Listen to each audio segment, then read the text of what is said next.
Hello and welcome back to Drama Investigator. Tony Lopez is a 20-year-old TikTok star with over 19 million followers on the app. He is famously known for his weird dance moves, and now he's infamously known as the TikTok star who hits up minors. When will these influences stop? So Tony Lopez has been receiving a ton of backlash after it was exposed that he was texting a 15-year-old girl. He's turning 21 in only a couple of days, by the way, so this is pretty serious. Here were some of the leaked conversations he's had with some underage girls. "You're so beautiful. I hope nothing but blessings in your life and you thrive to be the best woman you can be. Babe. Hey cutie. Wow, you actually answered. Ahaha, I did.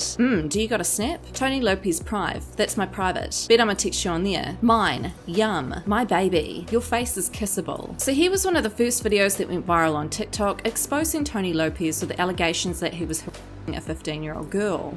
Over the past few days, I have gone on record saying a lot of things about Tony Lopez, calling him out for homophobia, rape, and women who love women, and yet time and time again people still jump to his defense. Today I received these DMs from a girl who will remain anonymous for her own protection. She states that she is also on his private Snapchat story and that everything about him fetishizing women who love women and acting towards people is true, as well as the fact that she is 15 years old and he never asked for her age, but he did ask for, and I quote, "for me to scream, etc."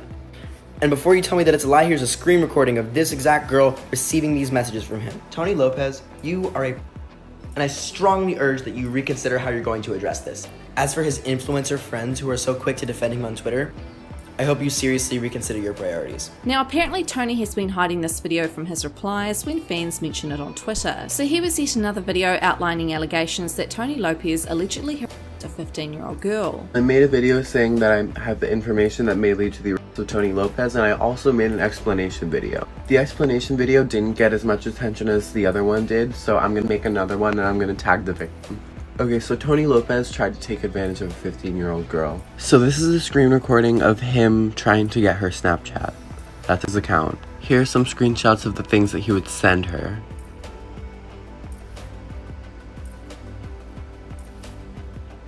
Right here in this screenshot, the story that he was replying to was about her 16th birthday, and he said, "Oh, you young." And then afterward, he continues to flirt with her and talk about how he wants to do things with her. This is another victim's screenshots, another victim talking about their experience.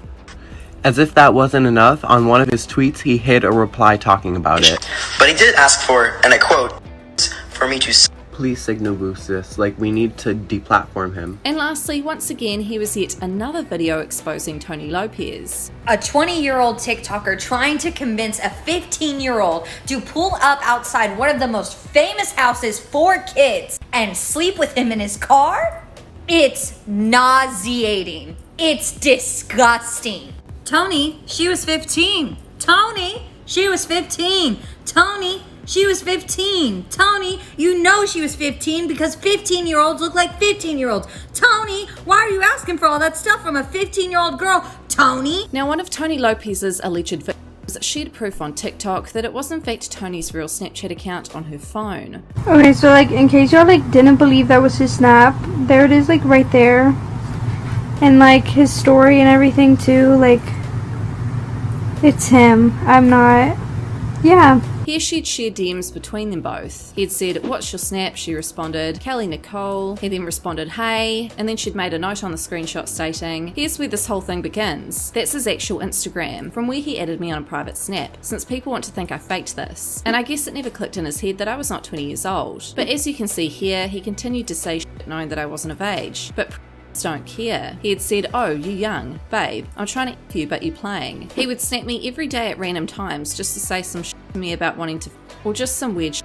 I would go along with it just to build a case against him, because I knew he was sus. He had said, "What you doing, baby? F, OMG. This person had also shared screenshots of messages Tony had sent to a 17-year-old girl. Screenshots from DMs between him and a 17-year-old girl. Y'all, I cannot make this shit up. Also, the screenshots from the DMs about having the rain are not DMs he sent to me. He sent those to a 17-year-old, not me. Here we can see the 17-year-old had said, "My bad, but I thought you was 5'11", no cap. You said you didn't care, WTF, Ally Mayo. I don't know why you keep going with it. Just come tonight. I'm not trying to hook up in my car. I'm good. In the rain, that's a vibe. Alright then, never mind. Good talking to you while it lasted. You missed out. Missed out on what? Bye." And then apparently after exposing Tony, the 15-year-old then got blocked by him on Twitter. She had said, "Y'all, he blocked me on Twitter. This just happened. I was not blocked before I retweeted the thread of me and question him and said it was me. Andreas Lopez, please make your brother take account for his actions and make him stop blocking his or anyone who speaks against him. Tony, grow the F up. And if y'all didn't believe me before, here's all the proof you need that he's guilty as F. Currently, Tony has not publicly addressed the allegations made against him, and people are still speculating whether those accounts were actually his, because he had contacted these girls on other accounts, not his main account. But the fact that he hasn't come out and said anything yet to deny these allegations speaks volumes, and this is leading people to believe that he is potentially guilty. So he has kind of mentioned the scandal on his Twitter indirectly, not fully addressing it though. On August the 8th, he had tweeted, "I've got a lot to talk about. I love you guys, stay happy." Every day he doesn't address these allegations, more and more stuff is coming out on TikTok by alleged victims. And apparently the scandal is one of the reasons why Tony is no longer a part of the Hype House, but that hasn't been confirmed. Again, this is just speculation. So the Hype House has actually been in a lot of drama lately themselves, from hosting pandemic parties to allegedly scamming their fan base. The Hype House allegedly threw another party on the 9th of August. Not many influencers have posted about it. They keep apologising publicly for attending parties, and then next minute they're attending more parties. It's very selfish, and it shows that they don't care about anyone else except themselves. Apparently Tana Mojo, Kenzie Ziegler, Katie Sigmund, and Nessa Barrett were allegedly at this Hype House party. A lot of these influencers have been turning off their tags on Instagram to avoid being tagged in these pics, but here we can see those receipts where they are partying, having fun, and clearly not social distancing. Here we can see Tana Mojo hanging with Hype House's Taylor Holder at the party that very night. Have to come here and get your car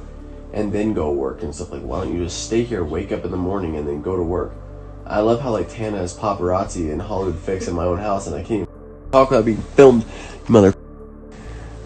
I'll go. I'm just kidding.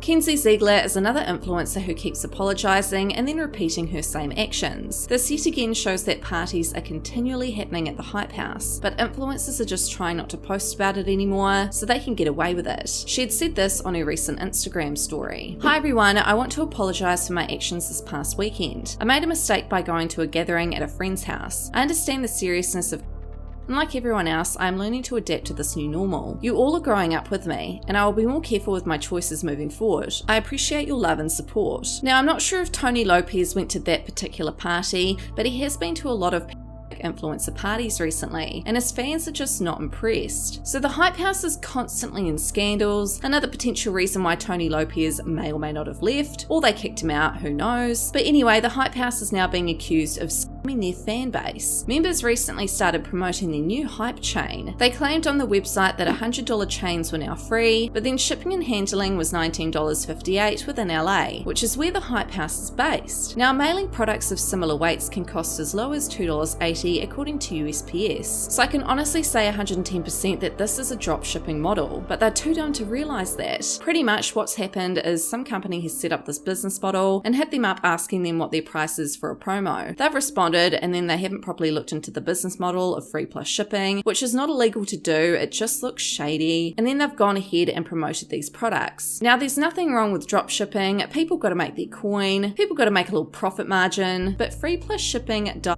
like years ago, and again, it just looks like a dodgy business model because you're saying that something is free when technically it isn't. But I guess as long as everyone receives their products and they're happy paying that amount, then it's up to the consumer to decide. However, with this being said, the Hype House or whoever is running the Shopify store does not appear to have a clear return policy on their website. Rather, they've copied and pasted a consent statement, which kind of sucks because consumer rights just goes right out the door there. It reads, refund policy. I consent to receive recurring automated marketing by text message through an automatic telephone dialing system. Consent is not a condition to purchase. Stop to cancel. Help for help. Message and data rates may apply. View privacy policy in terms of service. So basically, the person in charge of the site makes every customer fill out their personal details before purchasing their item, probably so they can retarget these customers again in the future. Apparently, the Hype House is also limiting the amount of free chains that a customer can order. So again, it's that business model of free plus shipping, where they want to make profit off each individual chain, free plus $20 shipping and handling. So here were some of the Hype House members selling their souls for the coin on their Instagram stories to try and make bank off this free plus shipping stunt. Oh, Taylor, whoa, is that free?